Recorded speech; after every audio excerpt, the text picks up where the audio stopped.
ሮበርት በርንስ በአንድ ወቅት የተናገረው ነገር ነበር። በሰዎችና በአይጦች መካከል የሚሰሩ በጣም ምርጥ የሚባሉ እቅዶች እንኳን አብዛኛውን ጊዜ ሳይሳኩ ይቀራሉ ይላል። በዛሬው ቪዲዮአችንም የምንመለከተው አንድ መጽሐፍ አለ። Who Moved My Cheese ይሰኛል። በስፔንሰር ጆንሰን ኤምዲ የተጻፈ ሲሆን አይቤን ማን ወሰዳት የሚልም ትርጓሜ እንሰጠዋለን።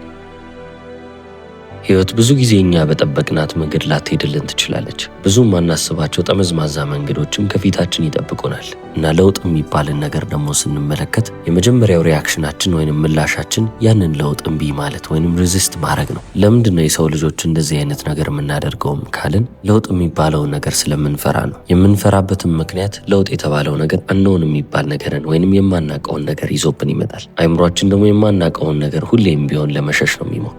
አይምሯችን የሚያውቀውን የለመደውን ነገር ሁሌም ቢሆን እያስከተለ ቢሄድ ይመርጣል። ስለዚህ መጽሐፉን ብዙ ታሪኮችን ይነግረናል። እነዛም ታሪኮች ለውጥን እንዴት እንመለከታለን፣ ለውጥን እንዴት እንገምታለን ወይንም እንዴት አንቲሲፔት እናረጋለን፣ ለውጥ ከመጣ በኋላስ እንዴት አዳፕት እናረጋለን ወይንም እንዴት እንላመዳለን የሚለውን ነገር እንመለከትበታለን።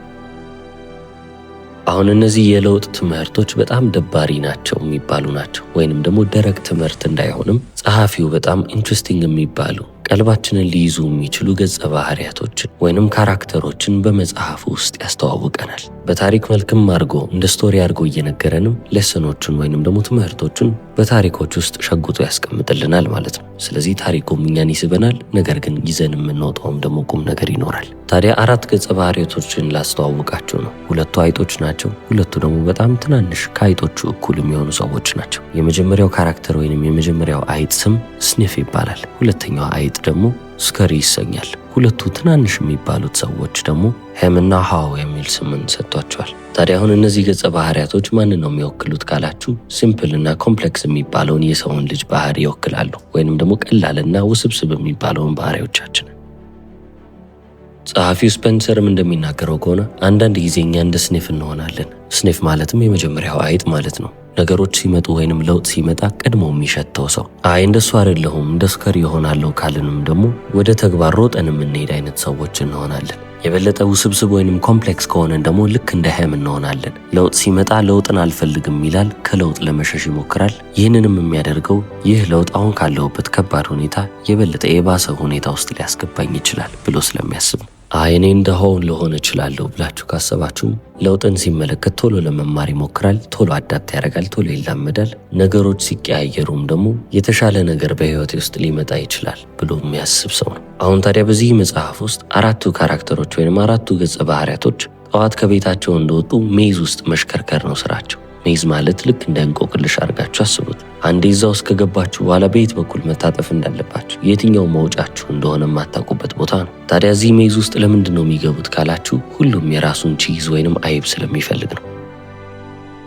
አሁን የመጽሐፉ ጸሐፊ ቺዝ ብሎ ያስቀመጠው አይብ ብሎ ያስቀመጠው ምንድን ነው ካላችሁ በህይወት የምንፈልጋቸው ማንኛውም ነገሮች ቺዝ ተብለዋሉ ወይንም ደግሞ አይብ ብሎ አስቀምጧቸዋል። ስለዚህ አሁን የኛ ቺዝ ወይንም የኛ አይብ ትዳር ወይንም ደግሞ ሪሌሽንሺፕ ሊሆን ይችላል። በስራ ህይወታችን ውስጥ ስኬትን ሊሆን ይችላል። ነፃነትን ልንፈልግ እንችላለን። ወይንም ደግሞ ጤና፣ ትልቅ ቤት፣ ውድ መኪና፣ ምንም አይነት ፍላጎት የተባለው ነገር ቺዝ ተብሏል። ስለዚህ አሁን ይሄ ቺዝ የተባለው ነገር በህይወታችን ውስጥ ደስታን ይሰጠናል ብለን የምናስበው ማንኛውም ነገር ሁሌም ቢሆን ይሄንን ነገር ለማግኘት ህይወታችንን በሩጫ ሞልተነዋል ማለት ነው። ያንን ቤት ለመግዛት፣ ያንን መኪና ለመግዛት፣ ያቺን ልጅ ለማግባት ወይንም ደግሞ ይሄን አይነት ስራ ለመያዝ ነው እየደከምን ያለ ነው። ታዲያ ይሄ ከገባችሁበት መውጫውን የማታውቁበት ሜዝ የተባለው ወይንም ደግሞ እንቆቅልሽ የሚመስል መንገድ የተባለው ያንን ቺዝ ልንፈልግ የምንገባበት ቦታ ነው። አብዛኛውን የህይወታችንን ክፍል የምናሳልፈው እዚች ሜዝ ውስጥ ነው ወይንም እዚች እንቆቅልሽ በተባለች መንገድ ላይ ነው። ታዲያ ሜዙ ወይንም ደግሞ ይህ እንቆቅልሽ የተባለው ቦታ በምን ሊወከል ይችላል? በምትሰሩበት አካባቢ፣ በኤንቫይሮንመንታችሁ፣ ባላችሁበት ማህበረሰብ ውስጥ፣ በግንኙነቶቻችሁ፣ በእነዚህ ሁሉ ነገር ሊወከል ይችላል። ስለዚህ አሁን መሰረቱን አወቅ ነው ማለት ነው። ወደ ታሪኩም ስንገባ 4ቱም የራሳቸው ቤት አላቸው። ስኒፍ፣ ስከሪ፣ ሄምና ሃው። ጠዋት 4ቱም ከቤታቸው ይወጣሉ፣ ጫማቸውንም ያደርጋሉ፣ ሩጫቸው ወደሚፈልጉት ቺዝ ይሆናል። አይጦቹም የራሳቸውን የሚባል መንገድ ነው የሚጠቀሙት። ይህም መንገድ ትራይል ኤንድ ኤረር ይባላል። የራሳቸውን መንገድ ይፈልጋሉ፣ ከተሳሳቱም ወደ ኋላ ይመለሱና ያንን ስህተት ላለመድገም ይሞክራሉ። ስኒፍ የተባለው አይጥ እያሸተተ አይቡ ወዴት ሊሆን ይችላል ወደሚለው አቅጣጫ እየዞረ መሄድ ሲሆን፣ ሁለተኛው ስከሪ የተባለው ደግሞ ዝም ብሎ መሮጥ ነው። ቁጭ ብሎ መጠበቁ ለሱ ምክንያታዊ ስላልሆነ እየዞረ እየተሽከረከረ መፈለግን ይመርጣል። ወደ ሄመን ሃውስ እናልፍ። ሁለቱ በጣም ትናንሽ የሚባሉ ሰዎች ደግሞ የተሻለ የሚባል ወይንም ኮምፕሌክስ የሚባል ሶፊስቲኬትድ የሚባል መንገድን መርጠው የራሳቸውን ቺዝ ለማግኘት ይሞክራሉ። ታዲያ አሁን አይጦቹም በተጨማሪም ደግሞ ትናንሽ የሚባሉትም ሰዎች በጊዜ ሂደት የራሳቸውን ቺዝ በብዛት ሊያገኙ ቻሉ። የት ነው ያገኙት ካላችሁ ቺዝ ስቴሽን ሲ የተባለ ቦታ ላይ። ስለዚህ በየቀኑ ጠዋት ሁሉም ይነሳሉ፣ እዛ ቺዝ ስቴሽን ሲ ጋር ይሄዱና ቺዛቸውን ወይንም አይባቸውን በልተው ከጨረሱ በኋላ ይመለሳሉ። ጊዜ እየሄደ በመጣ ቁጥር ስኒፍና ስኬሪ አይጦቹ ማለት ነው ጠዋት እየተነሱ ወደሚወዱት ቺዝ ስቴሽን ሲ ይሄዱና አይባቸው እንዳለ ያረጋግጣሉ። አንዴ እንዳለ ካወቁም በኋላ ቁጭ ብለው ሙሉ ቀኑን የሚበሉ ይሆናሉ። ሄምና ሃው ግን እንደ ቀድሞ በጠዋት መነሳት ያቆሙና ዘግይተው ለመሄድ ይመርጣሉ። አረፋፍደው ወደ ቺዝ ስቴሽን ሲ ከደረሱ በኋላም ቺዛቸው እዛ እንዳለ ማረጋገጥ ነው የሚፈልጉት። ሲጀመርም ኤክስፔክት የሚያደርጉት ወይንም የሚጠብቁት ነገር እዛ ቺዝ ያለ ተቀምጦልኛል በሚል አስተሳሰብ ነው የሚሄዱት። በየቀኑ እዛ ሲሄዱ ቺዛቸው በጣም ብዙ ስለነበረ በፍጹም ሊያልቅ አይችልም፣ ሁሌም ቢሆን እዚህ ነው የሚሆነው፣ ማንም አይነካብኝም ብለው ማሰብን ጀመሩ። ስለዚህ በጣም ኮንፊደንትና ምናልባትም አሮገንት ሆኑ ማለት ይቻላል። በቃ እኔ ይሄንን አይብ አግኝቻለሁ፣ ከዚህ በኋላ መልፋት አይጠበቅብኝም አይነት አብሪተኝነት ይታይባቸው ነበር። ይህም አመለካከታቸው ደግሞ ለነሱ ምቾትን ሊሰጣቸው ቻለ። አሁን ታዲያ እናንተም እንደገመታችሁት የሆነ ቀን ሲመጡ ሁሉም ቺዝ የለም ማለት ይቻላል፣ ሙሉ ለሙሉ ጠፍቷል። አይጦቹ በጠዋት መጥተዋሉ። አይጦቹ ምንም ነገር እንደሌለ ካወቁ በኋላ ምንም ሊገርማቸውም ወይንም ሊደንቃቸው አልቻለም። ምክንያቱም በየቀኑ ይመጣሉ፣ በየቀኑ ይበላሉ። በየቀኑ ደግሞ የዛ ቺዝ መጠን ወይንም ደግሞ የአይቡ መጠን እያነሰ እንደመጣ ልብ እያሉ እያስተዋሉ ነበር። ስለዚህ ዛሬ አለመኖሩ ለነሱ ድንቅ የሚባል ዜና አይደለም። ስለዚህ ስኒፍና ስኬሪ ማለትም ደግሞ ሁለቱ አይጦች አሁንም የመሮጫ ጫማቸውን ያደረጉና ሌላ ቺዝ ለመፈለግ ሌላ አይብ ለመፈለግ ሩጫቸውን ይጀምራሉ። ለነሱ ጉዳዩ ያን ያህል የሚያስደንቃቸው ወይንም የሚያስገርማቸው አይደለም። በቃ ቺዙ አለቀ አይደለ፣ አዲስ ቺዝ ደግሞ እንፈልግ ብለው ሜዝ ውስጥ መሮጥ ጀመሩ። ጸሐፊው ስፔንሰርም እዚህ ጋር እንደሚናገረው በቺዝ ስቴሽን ሲ ውስጥ የነበረው ሲቹዌሽን ወይንም ደግሞ ሁኔታ እንደተለወጠ ልብ አሉ። ስለዚህ ስኒፍና ስኬሪ ማለትም ሁለቱም አይጦች ለመለወጥ ወሰኑ ይላል። ከሰዓት አካባቢ ግን ሄመን ሃውስ ሲመጡ የተመለከቱት ነገር ለነሱ በጣም አስደንጋጭ ነበር። ምክንያቱም አለ ምንም አይሆንም የትም አይሄድም ብለው ያሰቡት ነገር ባዶ ሆነ። ያ የተቀመጠው አይብ የትም አይሄድም ብለው ያሰቡት ነገር በጣም ምቾት የሰጣቸው ነገር እነሱን ሊያዘናጋቸው ቻለ። በዚህ ሰዓትም የመጽሐፉ ጸሐፊ ስፔንሰር ሄም የተባለው ካራክተር ወይንም ደግሞ የመጀመሪያው ትንሽዬ የሚባለው ሰው በድንጋጤ እንዴት ቺዝ የለም who moved my cheese ብሎ መጮህ ጀመረ ይላል። ማን ነው አይቤን የወሰደው አለ። እንደዚህ እያለ እየጮኸ ከጠየቀ በኋላ it's not fair ብሎ እንደደመደመ ይናገራል። ይሄ ምንም ፍትሐዊ ሊሆን አይችልም ነው ያለው። አብሮት ያለው ሃው የተባለ ካራክተር ደግሞ አሁንም በተመሳሳይ ሁኔታ በጣም ተደናግጧል። ነገር ግን እንደ ሄም ሊጮህ ወይንም ደግሞ ሊያማርር አልቻለም። በቃ እዛው ጋር ድርቅ ብሎ ቆመ ማለት ይቻላል። ማመን ከበደው በድንጋጤ የተነሳ አንድ ቦታ ላይ ቆሟል። ወደ ቤታቸውም ተመለሱ። በንጋታውም ሲመጡ እዛ ቦታ ላይ ቺዝ አገኛለሁ የሚል እምነት ነበራቸው። ነገር ግን አልነበረም። አይቡ አንዴ ጠፍቷል፣ የሚመለስም አይነት አይደለም። ስለዚህ አሁን ሄም ነገሮችን ወደ ወቀሳ ሊቀይራቸው ቻለ። ጣቶችንም መቀሰር ጀመረ። የሚገባኝ አይብ የት ነው የገባው? ማን ነው እኔን እንደዚህ ጉድ ሊሰራኝ የቻለው? የምርስ ምን እየተፈጠረ ነው ያለው ብሎ ይጠይቃል። በተመሳሳይ ሰዓት ስኒፍና ስኬሪ የተባሉትንም አይጥ ማስታወስ ጥሩ ነው። አይጦቹ አዲስ የሚባለውን ቺዝ ለመፈለግ ወጥተው ነበረ። እነሱም ደግሞ ቺዝ ስቴሽን ኤን የተባለ ቦታ ላይ ሌላ የራሳቸውን ቺዝ ሊያገኙ ቻሉ። አሁን ግን ቆም ብለን ሄምና ሃውን እንመልከት። እኛን የሚመስል ነገር አላቸው። ብዙ ጊዜ በህይወታችን ለውጥ ሲመጣ ልክ እንደ ሄም ወይንም ደግሞ እንደ ሃው ሆነን እንቀራለን። ህይወት በጥፊ ስትመታን እዛው ጋር አክሰፕት ማድረግና መቀበሉን ትተን ይሄ ነገር ለምንድን ነው የተፈጠረብኝ፣ ምንድን ነው እየተካሄደ ያለው ብለን ሁኔታውን ድናይ ለማድረግ ወይንም ደግሞ ለመካድ እንሞክራለን።